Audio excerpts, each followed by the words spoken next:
Je t'ai choisi, toi, Aladdin. Appelle-moi Al. Oh, allez tout le monde, approchez-vous pour la photo souvenir. Et je peux embrasser le singe.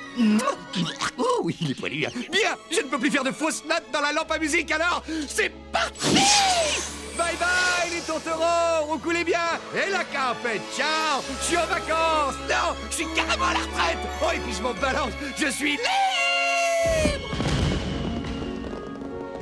Ce rêve bleu, Il durera toute la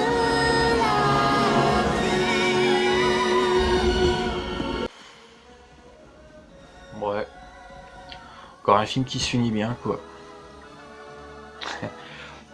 Au moins jusqu'au retour de Jafar, en tout cas. Non, non, on est d'accord, les Disney, c'est bien, c'est beau, ça nous apprend certaines choses de la vie, etc. Mais franchement, vous en avez pas marre que ce soit toujours les méchants qui perdent à la fin. Ce serait bien, pour une fois, on change l'histoire, on détruit notre enfance, et je sais pas, moi, le capitaine Crochet il défonce Peter Pan. Je crois que c'est ce qu'on va faire aujourd'hui. On va essayer de voir quel méchant sommeille en nous. Allez, c'est parti.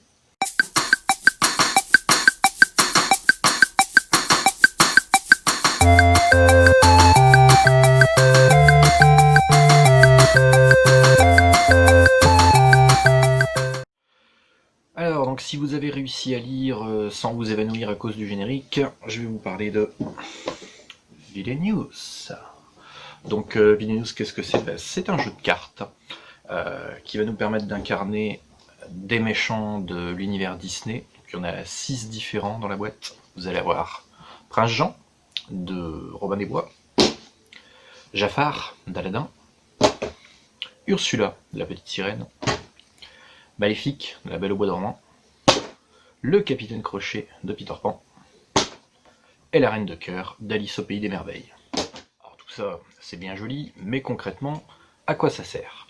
Eh bien, tout simplement à égayer un peu votre esprit de salopard en changeant les événements qui se sont passés dans les films Disney. C'est-à-dire que là, comme je l'ai dit précédemment, par exemple, le Capitaine Crochet il va enfin réussir à scalper Peter Pan. Donc on va tout simplement voir comment ça se passe, comment ça se déroule, et vous allez voir, c'est très simple. Tout d'abord, niveau matériel, nous avons une règle du jeu. Ça paraît logique, mais c'est toujours bien de le préciser. Ensuite, on a ce qu'on appelle les livrets de méchants. Bon, en gros, les livrets de méchants, c'est simplement pour vous expliquer comment fonctionne le méchant. Vous avez une première face qui vous donne, en gros, comment se joue le méchant, et la deuxième face qui vous permet de savoir quels sont les coups tordus que les adversaires vont pouvoir vous mettre sur la tronche. Puis, on a l'aide de jeu, qui va vous permettre d'avoir un rapide aperçu des actions au recto, et au verso, ça va vous rappeler l'objectif de tous les méchants disponibles dans la boîte. Ensuite, on a les plateaux de jeu individuels pour chaque méchant, ainsi que leurs figurines qui lui sont associées. Puis, une réserve de jetons de pouvoir, ce qui équivaut à la monnaie du jeu, qui va vous servir à jouer vos cartes. Et enfin, vos cartes de jeu, donc sur votre gauche, les cartes méchants que vous allez jouer pour pouvoir atteindre votre objectif, et sur votre droite, les cartes fatalité, qui sont en gros tous les coups fourrés que vos adversaires vont pouvoir vous mettre sur la gueule. Maintenant qu'on a passé en vue le matériel, on va voir un peu comment joue tout ça. Alors déjà, il faut choisir votre vilain. Ça paraît logique, donc nous dans l'exemple, on va prendre le Prince Jean. Vous avez donc disposé devant vous votre plateau de jeu, sur votre gauche, votre paquet de cartes méchants, et sur votre droite, votre paquet de cartes fatalité. Voilà, et maintenant qu'on est installé, on peut passer au jeu en lui-même. Alors, tout d'abord, dans Villainous, il faut savoir que vous allez jouer un objectif. Chaque vilain a son propre objectif, c'est-à-dire que, admettons, le Prince Jean, il doit avoir 20 jetons de pouvoir au début de son tour pour gagner la partie. Ça n'est absolument pas le même objectif que les 5 autres méchants que les autres joueurs vont pouvoir jouer. Donc ça, c'est votre objectif à vous, et bien entendu, vous allez jouer de manière totalement différente par rapport aux autres joueurs. Et pour faire tout ça, vous allez devoir réaliser différentes actions que vous pouvez voir sur votre royaume. Votre royaume est divisé en 4 lieux. Ici pour le Prince Jean, la forêt de Sherwood, l'église du frère Tuck, Nottingham et la prison. À chaque tour, les joueurs vont devoir effectuer 3 actions. La première, c'est se déplacer. La deuxième, jouer les actions sur le lieu où l'on se trouve. Et la troisième, remplir sa main à 4 cartes. Ici donc, le prince Jean décide de se déplacer sur le lieu le plus à droite, qui est la prison. Alors, vous n'êtes pas obligé de vous déplacer d'un lieu adjacent à un autre lieu adjacent, vous pouvez faire des déplacements comme vous le souhaitez. Par contre, vous avez bien entendu, vous devez vous déplacer. C'est une obligation que de changer de lieu à chaque tour. Et oui, parce que les méchants de Disney, ils respectent pas le confinement. Alors se déplacer, certes, mais pour quoi faire? Et pas pour réaliser les actions du lieu sur lequel vous allez vous déplacer, justement. Et grâce à l'aide de jeu, on va regarder et faire le tour des actions disponibles. La première, gagner des jetons de pouvoir. Ça, c'est facile. Sur certains lieux, vous allez avoir justement cette icône de jetons de pouvoir avec un chiffre dedans. 1, 2 ou 3. Donc dans le lieu où vous allez avoir gagné des jetons de pouvoir, vous gagnez autant de jetons de pouvoir que le nombre inscrit dans l'icône. Ensuite, la carte avec le triangle à l'intérieur, vous pouvez jouer une carte de votre main. C'est le seul moment où vous pouvez justement jouer une carte de votre main. Ça paraît logique, mais c'est toujours bien de le préciser quand même. Ensuite, les autres actions, ça, on y reviendra plus tard dans le détail. Vous pouvez activer une capacité de carte sur laquelle il y a justement cette icône. Vous pouvez faire une fatalité, c'est-à-dire mettre un bon coup de bâton dans les roues à l'un de votre adversaire, éliminer un héros, j'y reviendrai plus tard, déplacer un objet ou un allié, déplacer un héros, et défausser des cartes. Du coup, revenons sur notre exemple. Le prince Jean a décidé de se déplacer sur la prison. Il aura donc 3 actions disponibles, tout en sachant que les actions sont facultatives. Vous n'êtes pas obligé de faire toutes les actions présentes sur le lieu où vous vous trouvez. Bon, bien évidemment, il vaut mieux quand même les faire, ça reste l'idéal. Donc sur l'image que vous pouvez voir devant vous, qui est très mal photographiée, vous avez le choix sur 3 actions. Vous pouvez prendre 3 jetons de pouvoir du pot commun, et ou jouer une carte de votre main, et ou défausser les cartes de votre main. Donc première action, la plus simple, le prince Jean prend 3 jetons de pouvoir du pot commun. Il les prend et les place devant lui sur sa zone de jeu. Il est déjà un peu plus avancé sur son objectif, je le rappelle, avoir 20 jetons de pouvoir. On en est encore très loin, mais c'est déjà un bon début. Ensuite, jouer une carte de sa main. Alors, il faut savoir que quand vous débutez le jeu, dans Villainous, vous avez 4 cartes dans votre main de départ. Pour pouvoir jouer ces cartes, il faut bien évidemment que vous vous trouviez sur un lieu qui vous permette de jouer une carte de votre main. Ça tombe bien, c'est justement le cas. Alors, on va voir tout de suite à quoi ressemblent des cartes dans Villainous. Donc ici, sur ce slide, on va voir des cartes que vous pouvez avoir dans votre deck de méchants. Il y en a 4 différentes, des alliés, des objets, des événements et des conditions. On va faire un tour très bref des cartes pour vous expliquer à quoi elles servent exactement. Tout d'abord, les cartes alliées. Alors, les alliés sont des cartes particulières puisqu'elles restent en jeu indéfiniment, vous donnant divers avantages par rapport à leurs effets et une valeur de force pour pouvoir éliminer des héros. Ces alliés, ils vont disparaître du plateau de jeu à partir du moment où vous allez les utiliser pour éliminer des héros ou par un effet d'une carte fatalité. Alors, en haut à gauche, on peut voir qu'il y a une valeur, c'est son coût. C'est-à-dire que pour pouvoir jouer cette carte, le prince Jean va devoir utiliser 3 jetons de pouvoir de sa réserve personnelle pour pouvoir jouer le shérif de Nottingham. En bas à gauche, vous allez également avoir une valeur de force. C'est la valeur de combat de la carte. Grosso modo, c'est ce qui va vous permettre de savoir à quel point le shérif de Nottingham est fort. Et en plein milieu de la carte, vous avez justement l'effet apporté par le shérif de Nottingham. Ensuite, les objets. Alors les objets, c'est un peu au même titre que les alliés, c'est des cartes qui vont rester en jeu tant qu'elles se trouveront sur un lieu et qu'elles ne se feront pas retirer par une carte fatalité ou tant qu'elles seront associées à un allié. Ici par exemple, on a l'arc et les flèches. Donc pareil, en haut à gauche, son coût en jetons de pouvoir pour pouvoir être joué, et en bas à gauche, vous avez un indicateur +1. Ça veut dire que là par exemple, l'arc et flèche, c'est un objet que vous allez associer à un allié, et donc là, forcément, sa force va être augmentée de +1. Puis viennent les cartes événements. Alors les cartes événements, c'est pareil, c'est des cartes que vous jouez à votre tour. Il y a un coût en haut à gauche, ici 0. Bien évidemment, ça peut avoir un coût supérieur, 1, 2, 3, etc.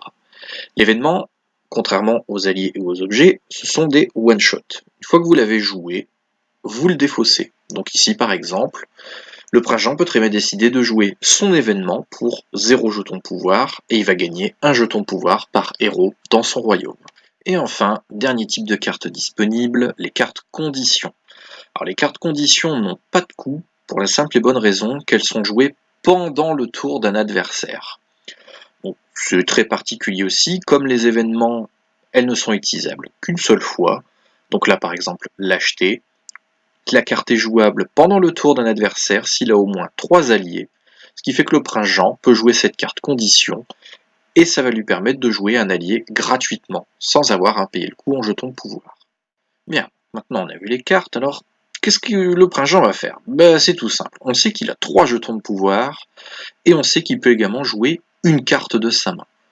Donc, pour faire simple, le prince Jean va choisir de jouer le shérif de Nottingham. 3 jetons de pouvoir, et ça tombe bien, il a les fameux 3 jetons. Il prend donc le shérif de Nottingham, le place sur le lieu de son choix. Notez que vous n'êtes pas obligé de le jouer sur le lieu où vous vous trouvez.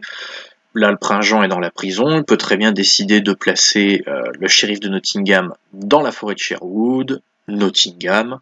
Là, il décide de le placer dans l'église du frère Tuck. Il prend donc ses 3 jetons de pouvoir de sa réserve personnelle et il les replace dans le pot commun.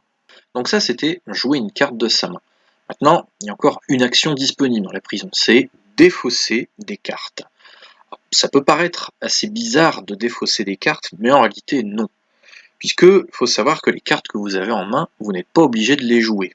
Et bien évidemment, il y a des cartes dont vous n'allez pas vous servir immédiatement. Il y a même des cartes que vous n'allez peut-être jamais vous servir, suivant les situations. Donc du coup, ça peut être une bonne option de défausser des cartes, puisqu'il faut savoir que vous ne piochez des cartes qu'à la fin de votre tour. Donc là, par exemple, le prince Jean peut très bien décider de jeter son arc et ses flèches, sa carte condition, sa carte événement, voire aucune carte. Donc là, admettons, il ne va jeter aucune carte. Donc là, dans la situation actuelle, le prince Jean a fait ses 3 actions. Il a pris ses 3 jetons de pouvoir du pot commun, il a joué une carte de sa main, il a choisi de défausser ou non des cartes de sa main, il n'a plus d'action disponible sur son lieu, il met donc fin à son tour. Il pioche des cartes jusqu'à avoir 4 cartes en main, et il laisse au prochain joueur la possibilité de jouer. Donc là on a pu voir l'exemple de 3 actions, il en reste d'autres. On va reprendre l'aide de jeu, donc on va passer directement à la fatalité. La fatalité, c'est donc ce petit symbole en forme de nuage avec un éclair à l'intérieur. C'est votre action de salopard de la partie. Vous allez tout simplement prendre du coup 2 cartes fatalité dans le deck fatalité d'un de vos adversaires. On va voir directement à quoi ressemble une carte fatalité.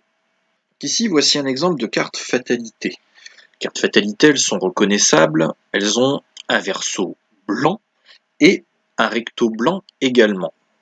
Pour la couleur des gentils, ça vous l'aurez compris. Il y a 3 types de cartes fatalité différentes, les héros, les objets et les événements. Alors, les héros dans un premier temps, donc là par exemple Robin des Bois, c'est pareil, des cartes qui vont rester continuellement sur le plateau de jeu, donc dans votre royaume, tant qu'elles n'auront pas été éliminées par une action éliminer un héros, elles seront donc sur votre royaume. Un héros a bien évidemment un effet au centre de la carte, donc là par exemple les cartes et les actions du royaume du prince Jean lui rapportent un jeton pouvoir de moins. Et elles ont également une force, en bas à gauche, ici 5, comme pour vos alliés. Cette force devra donc être dépassée, ou au moins égalée, pour pouvoir éliminer Robin des Bois. Ensuite, vous avez les objets, donc ici le déguisement. Les objets, c'est un peu le même principe que pour vos objets à vous, c'est-à-dire qu'en général, ces objets vont être associés à des héros. Donc là, par exemple, le déguisement, on associe cette carte à un héros, il ne peut pas être éliminé. Par contre, à tout moment, le prince Jean peut payer 2 jetons pouvoir pour défausser cette carte. Et enfin, l'événement, là c'est le même principe que pour vos événements à vous, ce sont des cartes à usage unique, donc Quand un adversaire choisira de faire un événement, il pourra tout simplement appliquer l'effet de la carte et défausser cette carte. Donc là, on arrive à une situation un peu plus compliquée. C'est au tour du joueur adverse, admettons Jafar, et ce trou du cul a décidé de faire une fatalité contre vous. Il avait donc pioché 2 cartes de votre paquet fatalité, et il a décidé de jouer Robin des Bois. Il est allé le placer sur l'église du frère Tuck. Là, on se retrouve devant un cas assez compliqué pour vous, puisque maintenant, le prince Jean a un héros à se farcir. Et comme vous pouvez le voir, il a été mis d'une façon assez particulière, puisque vous, quand vous jouez vos alliés, vous les placez dans les encoches prévues à cet effet sous vos lieux. Admettons, le shérif de Nottingham, qui est à l'église du frère Tuck. Mais les héros, eux, c'est des enfoirés, parce que là, concrètement, Robin des Bois, il est venu recouvrir 2 de vos actions. Ça veut dire que, à votre prochain tour, quand vous déplacerez le prince Jean et que vous irez sur l'église du frère Tuck, vous ne pourrez que jouer une carte de votre main ou déplacer un de vos objets ou alliés. Vous ne pourrez pas faire les actions qui se trouvent sur Robin des Bois. Vous ne pourrez effectivement faire ces actions que quand Robin des Bois sera éliminé. Du coup, la prochaine question est plutôt simple. Comment éliminer un héros ? On va revenir sur notre précédent slide, donc celui de l'aperçu des actions. Et en haut à droite, vous pouvez voir, je sais pas comment on veut ça, une bombe craquelée en 2, admettons. Voilà. En gros, c'est l'action éliminer un héros. Je vais vous expliquer comment ça marche tout de suite. Donc là, du coup, admettons, c'est au tour du prince Jean. Il faut qu'il se déplace intelligemment puisqu'il veut vraiment éliminer Robin des Bois. Il sait qu'il doit aller sur la case éliminer un héros. Donc ça tombe bien, il y en a une à Nottingham. Donc il va se déplacer à Nottingham, il va prendre un jeton de pouvoir, il va pouvoir jouer une carte de sa main. Et ça justement, il va y être un peu obligé, puisque si vous vous souvenez bien, un héros ne peut être éliminé que par un ou des alliés qui ont une force qui est au moins égale ou supérieure. Donc là, dans l'exemple-ci, Robin des Bois a 5 en force, le shérif de Nottingham n'a que 3 en force. C'est pas assez. Donc du coup, le prince Jean va se déplacer à Nottingham et il va se dire, puisque j'ai justement un nouvel allié, je vais le jouer. Et il choisit donc de jouer les archers-loups. Alors, les archers-loups ont une force de 2, et ils ont un talent assez particulier. Bon, là, on va pas le voir sur la photo, vu que c'est de piètre qualité. Les archers-loups, en fait, ils peuvent éliminer un héros dans une case adjacente à la leur. C'est-à-dire que là, admettons, Prince Jean a décidé de poser les archers-loups sur Nottingham. Ils vont donc pouvoir éliminer un héros qui se trouve soit à Nottingham, soit à la prison, soit à l'église du frère Tuck. Donc là, il a largement assez de force avec ses 2 alliés pour pouvoir éliminer Robin des Bois. Donc là, étant donné que Robin des Bois a 5 en force, que le shérif de Nottingham a 3 en force et les archers-loups 2, 3 plus 2 font bien 5, ils ont autant de force que Robin des Bois, ce qui va leur permettre de l'éliminer. Du coup, le prince Jean retire Robin des Bois de son plateau de jeu, ainsi que le shérif de Nottingham et les archers-loups, puisque pour une élimination de héros, les alliés que vous utilisez pour cette élimination sont forcément défaussés. Voilà, donc du coup, le prince Jean est tranquille, Robin des Bois est plus là, pourra plus nous faire chier avec son ISF. Oui, parfaitement. Parfaitement. J'en ai marre d'ISF, moi. Parce que les pauvres, c'est fait pour rester très pauvres, et les riches pour rester très riches. Et c'est pas moi qui le dis, hein. De toute façon, moi, je suis le prince Jean. Nottingham, c'est moi. Excusez-moi, je suis un peu laissé emporter. Par contre, j'avoue que mon jeu d'acteur est pas terrible. Hein. Reprenons. Voilà, donc on revient à notre exemple. Donc le prince Jean a pris son jeton pouvoir, il a joué une carte de sa main, et il a éliminé un héros. Il ne reste donc plus que la fatalité. Ça tombe bien, puisque on a vu ce que ça faisait de se prendre une fatalité, maintenant on va mettre une fatalité. Et puis on va mettre sur Ursula, tiens, au hasard, parce que j'aime pas les fruits de mer, j'aime pas les pieuvres, donc c'est elle qui va prendre. Du coup, je pioche 2 cartes fatalité. Ici je me retrouve avec 2 héros, donc j'ai le choix. Soit je place le prince Eric, soit je place Ariel. Puis admettons, je vais choisir le prince Eric, tiens. Et donc, je prends le prince Eric, et je vais choisir de le placer sur le rivage, l'un des lieux du royaume d'Ursula. Voilà, j'ai fait mon action de fatalité. Du coup, bien évidemment, Ariel, je ne peux pas la poser, donc je la défausse. Il reste donc une action qu'on n'a pas encore vue, c'est déplacer un objet ou un allié. Donc là, c'est très simple, hein, on va tout simplement faire bouger un allié ou un objet d'un de nos lieux vers un lieu adjacent. Alors admettons, c'est notre tour, on se trouve à l'église du frère Tuck, et on a les gardes rhinocéros qui se trouvent à Nottingham. Le prince Jean a la possibilité de déplacer un héros ou un objet grâce à l'icône de carte avec des flèches sur le côté. Et donc il va tout simplement décider de déplacer les gardes rhinocéros de Nottingham vers l'église du frère Tuck. Les déplacements ne seront que d'une case à une autre. C'est-à-dire qu'admettons, les gardes pourraient très bien aller soit dans la prison, soit à l'église du frère Tuck, mais ils ne pourront pas aller dans la forêt de Sherwood. Et évidemment, cette action ne peut être réalisée que pour une seule carte à la fois. Je ne l'ai pas précisé précédemment, mais il faut savoir que vous n'êtes pas limité en nombre d'objets ou d'alliés à placer sur votre royaume. Vous pouvez très bien avoir 2, 3, voire plus d'alliés sur un seul et même lieu. Par exemple, les gardes rhinocéros sont sur l'église du frère Tuck, je peux très bien décider de placer le shérif de Nottingham avec les gardes rhinocéros. De toute façon, vu que les héros ont souvent des grosses valeurs, parfois, il vaut mieux avoir plusieurs alliés sur le même lieu. Il nous reste donc 2 actions à voir. Donc, la première, activer une capacité, la deuxième, déplacer un héros. Et pour ça, je ne vais pas pouvoir prendre l'exemple du prince Jean, parce que si on regarde son plateau de jeu, l'action activer une capacité, donc on rappelle la carte avec sorte de petit trait lumineux autour, il n'y en a pas sur son plateau. Tout simplement parce que dans son deck de cartes méchants, il n'a aucune carte qui a de capacité à activer.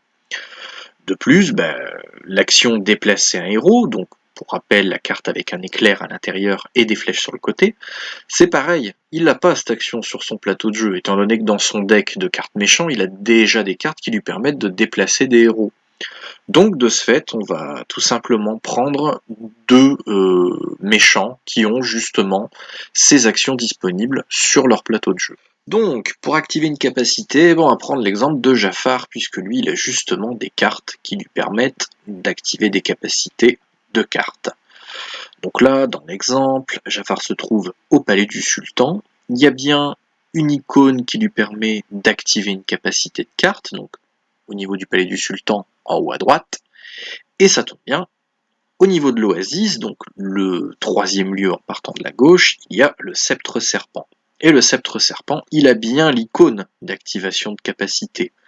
Donc en gros, il lui suffit juste de payer un jeton de pouvoir, puisque c'est marqué sur la carte, pour pouvoir activer la capacité de payer un jeton de pouvoir, et il va chercher une carte hypnose dans sa défausse et l'ajouter à sa main. Voilà comment on active une capacité de carte. Et donc finalement la dernière action du jeu, le déplacement de héros. Donc là on va prendre l'exemple d'Ursula. Elle a justement accès à cette capacité. Et donc dans l'exemple qu'on avait vu au niveau des fatalités, le prince Jean a placé le prince Eric sur le rivage. Ursula se trouve au palais, elle a bien l'action déplacement de héros, donc sur le lieu où elle se trouve, en bas à gauche, c'est l'icône de carte avec un éclair à l'intérieur et 2 flèches sur les côtés. Donc là, c'est un peu le même principe que déplacer un objet ou un allié. On va tout simplement déplacer un héros vers un lieu adjacent. Donc ici, on a le choix, soit vers le palais, soit vers le navire du prince Eric. Donc là, elle va tout simplement choisir de déplacer Eric. Sur son navire, tiens, puisqu'il porte son nom, autant faire ça. Bon, et puisque vous avez été assez courageux pour arriver jusque-là au niveau de la vidéo, vous avez peut-être remarqué que parfois sur les royaumes des méchants, vous avez des tuiles en forme de cadenas, comme vous pouvez voir ici tout à droite sur le royaume de Jafar.